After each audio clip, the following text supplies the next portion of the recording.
Hi friends, welcome to பூப்போல சமையல். இது புதன்கிழமை எடுக்கிற வீடியோ தாங்க. வாங்க இப்போ என்ன பண்ணலாம் என்னங்கிறத நம்ம வீடியோக்குள்ளே போய் பார்க்கலாம். சாப்பாடு வச்சு விட்டேன், அதை எடுத்து நம்ம இப்போ இந்த அடுப்பில் மாற்றிடலாம். கொதிக்கிற சாப்பாடு முடிச்சுட்டுலாம். இன்னைக்கு நம்ம வந்து என்ன சமைக்க போகிறோம்னு பார்த்தீங்கன்னா, இங்கே பாருங்கள், புளி நிறைய ஊற போட்டு வச்சுருக்கேன் பார்த்தீங்களா. இன்னைக்கு புளி சாதம் தான் சமைக்க போகிறேன். புளி சாதம் சமைச்சு ரொம்ப நாள் ஆச்சு. சரி, அதுதான் இன்றைக்கி சமைச்சிடலாமே சொல்லி எல்லாமே ஊற போட்டு வச்சுருக்கேன். வாங்க, கடைக்கு போயிட்டு வந்தேன். வாங்க இப்போ நான் வந்து என்னென்ன வாங்கியிருக்கேன்னு பார்க்கலாம். என்னென்ன வாங்கிட்டு வந்தேன்னு சொல்லவா. தேங்காய் வாங்கிட்டு வந்தேங்க. இந்த தேங்காய் வந்து 30 ரூபாயாம். அதுக்கப்புறம் பால் வாங்கிட்டு வந்தேன். இது வந்து நம்ம ஊற வச்ச புளி. இது பாருங்கள், வேர்க்கடலை வாங்கிட்டு வந்தேன். இந்த வேர்க்கடலை வந்து 10 ரூபாய்க்கு வாங்கினேன், ஒரு நேரத்துக்கு மட்டும் அளவாக. 1/2 கிலோ பாக்கெட் வாங்கி வச்சுருப்பேன். ஆனால் நம்ம செய்கிறக்குள்ளே வந்து அந்த பாக்கெட்லாம் தீர்ந்து போயிடும். சமைக்கும் போது இந்த மாதிரி கொஞ்சம் கொஞ்சமாக வாங்கிட்டு வந்து சமைக்கிற மாதிரி தான் இருக்குது.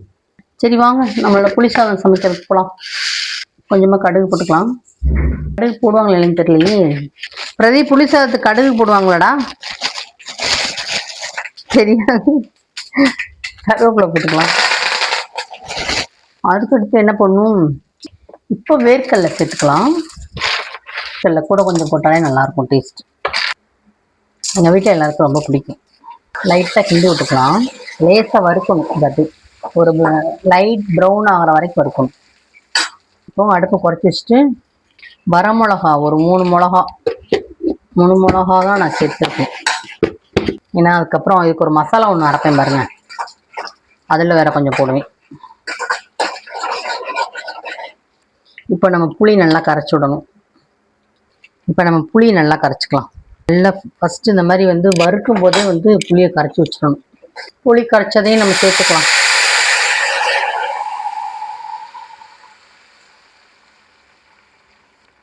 நல்லா திக்கான புளி.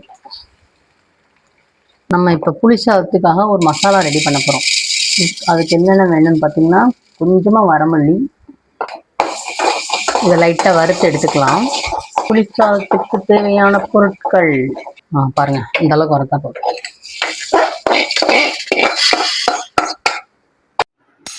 இப்போ வந்து கொஞ்சம் கடலைப்பருப்பு, இது கூடவே ஒரு 3 வரமிளகா. இது கொஞ்சம் ப்ரௌன் கலர் ஆகிற வரைக்கும் வறுத்துக்கலாம். நம்ம வந்து இதை ட்ரை ரோஸ்டாகவே பண்ணி எடுத்துக்க போகிறோம். ஏன்னு கேட்டிங்கன்னா, எண்ணெய் ஊற்றி வறுத்தோன்னு வச்சுக்கோங்க, அது வந்து உடனே காலி பண்ணணும். அவ்வளோதான், இதுதான் வறுத்துருக்க ஐட்டம். இப்போ இதில் வந்து என்னென்ன போட போகிறோன்னு பார்த்தீங்கன்னா, அப்புறம் கொஞ்சமாக மஞ்சத்தூள், பெருங்காயத்தூள் போட்டுக்கலாம். பெருங்காயம் கூட கொஞ்சமாக சேர்த்துக்கோங்க. நல்லா ஒன்றா கலந்து விடணும். கட்டி இல்லாமல் கலக்கணும். ஏன்னா பெருங்காயம் வந்து பார்த்தீங்கன்னா டக்குன்னு கட்டி சேர்ந்து போயிடும். சூப்பராக கலந்து விட்டாச்சு. நமக்கு இது இப்போ நல்லா கொதிக்கட்டும். அதுக்கப்புறமா இன்னும் அடுத்து மற்றதை சேர்த்துக்கலாம். பாருங்க எப்படி கொதிக்குது பார்த்தீங்களா. இன்னும் நல்லா சூப்பராக கொதிச்சு இன்னும் நல்லா கொதிக்கட்டும்.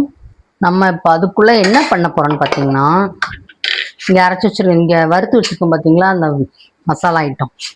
இதை வந்து அப்படியே மிக்சி ஜாரில் போட்டு நல்லா நைஸாக ஒரு ஃபைன் பவுடராக அரைச்சி எடுத்துக்க போகிறோம். அரைச்சிட்டு வந்துடலாம். கொதிக்குது நல்லா.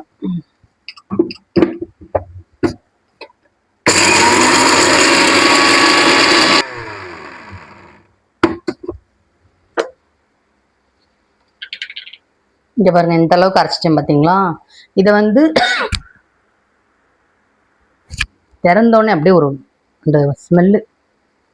இது வந்து குறன்னு வேணாலும் அரைச்சிக்கலாம், நைஸாக வேணாலும் அரைச்சிக்கலாம். நான் வந்து இப்போ பார்த்தீங்கன்னா நைஸாக தான் அரைச்சிருக்கேன். நைஸ்னால் ரொம்ப நைஸ் கிடையாது, ஓரளவுக்கு முக்கால்வாசிக்கு இருக்கிற மாதிரி. இங்கே பாருங்க, முக்கால்வாசி ஓரளவு நல்லா கொஞ்சம் ஃபைன் பவுடராக அரைச்சிருக்கேன். நம்ம இப்போ புளி ரசத்தை பார்க்கலாம் என்ன கண்டிஷனில் இருக்குன்னு. சூப்பராக கொதிச்சுட்ருக்கு. இப்போ என்ன பண்ண போகிறோன்னா, இந்த அரைச்சி வச்சுருக்கோம் பார்த்தீங்களா பொடி, இதை மேலே தூவி விட்டுறலாம். அடுப்பை குறைச்சி வச்சுக்கிறேன்.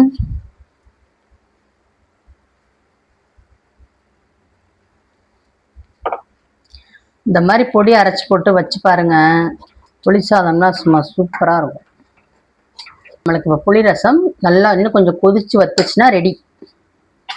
நம்ம என்ன இந்த பொடியை வந்து வேறு எதுக்கெலாம் போடலான்னா, நம்ம டிஃபன் சாம்பார்லாம் வைக்கிறோம் பார்த்தீங்களா, இட்லி தோசைக்கு பொங்கலுக்கெலாம் சாம்பார் வைக்கிறோம் பாருங்க, அந்த சாம்பார் வைக்கும்போது இந்த மாதிரி பொடி வந்து மேலே தூவி விட்டு வச்சோம்னா சாம்பார் சும்மா சூப்பராக இருக்கும். இது இங்கே இருக்கட்டும், அப்புறமா டப்பாவில் போட்டு வச்சுக்கலாம்.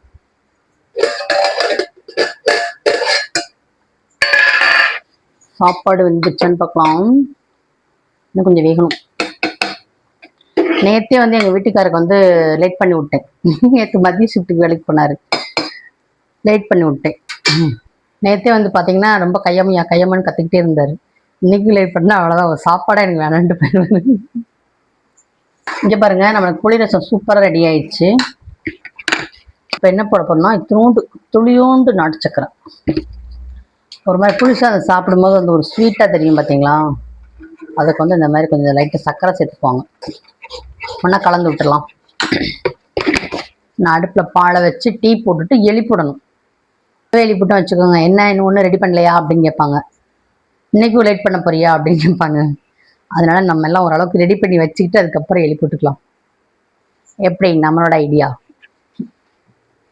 தேங்காய் சட்னி தான் அரைக்க போகிறேன். காலையில் சாப்பிட்றதுக்கு வந்து பார்த்தீங்கன்னா தோசையும் தேங்காய் சட்னியும்.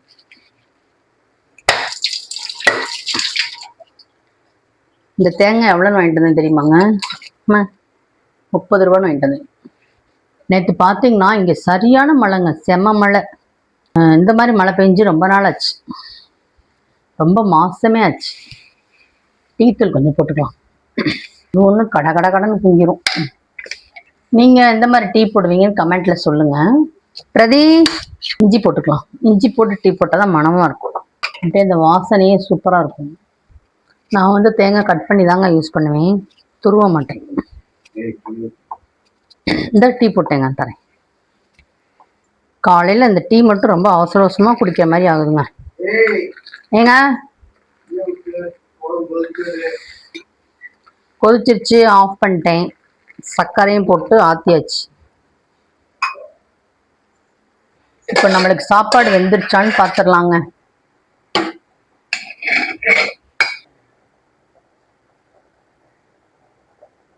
சூப்பராக இருந்துச்சு. இது இன்னும் அப்படியே திக்கி வடிச்சு விட்டுற வேண்டியதான். பார்த்து மெதுவாக கவனமாக வடிக்கணும். வடிச்சு விட்டாச்சு. இந்த பிரதிங்க வா, அப்படியே சூடாதான் இருக்கு, வா கீமா.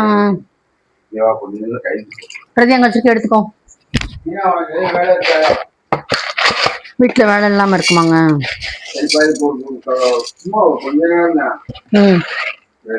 ம் சரி, போயிட்டு வரேன்.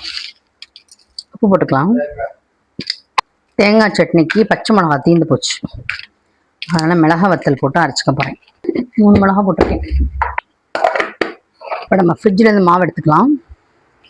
மாவு ஃபுல்லாக இருக்கும். இதுதான் என்னோடய ஃப்ரிட்ஜ், பார்த்துக்கோங்க. இப்போ வந்து கொஞ்சம் எல்லாம் கஜாமஜான்னு போட்டு வச்சுருக்கேன். இங்கே பாருங்க, அழுகி போன லெமன், இது 1 மாதமாகவே இருக்குது.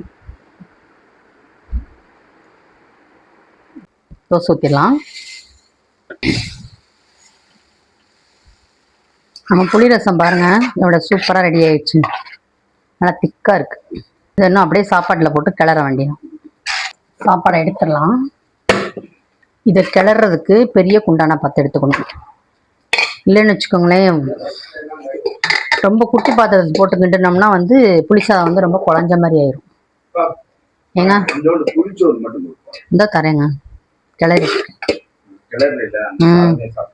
தோசை ஏன் இது கிளறும் போது நல்லெண்ணெயும், புளிசாதம் கிளறும் போது நல்லெண்ணெய் ஊற்றி கிளறினீங்கன்னா சூப்பராக இருக்கும், நல்ல மணமாக இருக்கும்.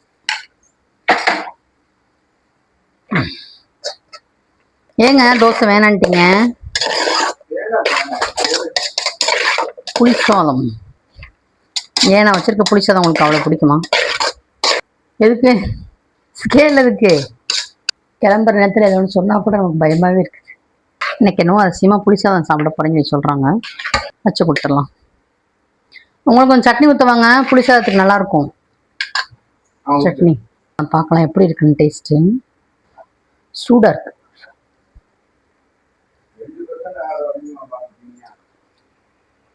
சூப்பராக இருக்கும், பயங்கரமாக இருக்குது டேஸ்ட். நீங்களும் இந்த மாதிரி செஞ்சு பாருங்கள். ஓகே ஃப்ரெண்ட்ஸ், இந்த வீடியோ நம்ம இதோட முடிச்சுக்கலாம்.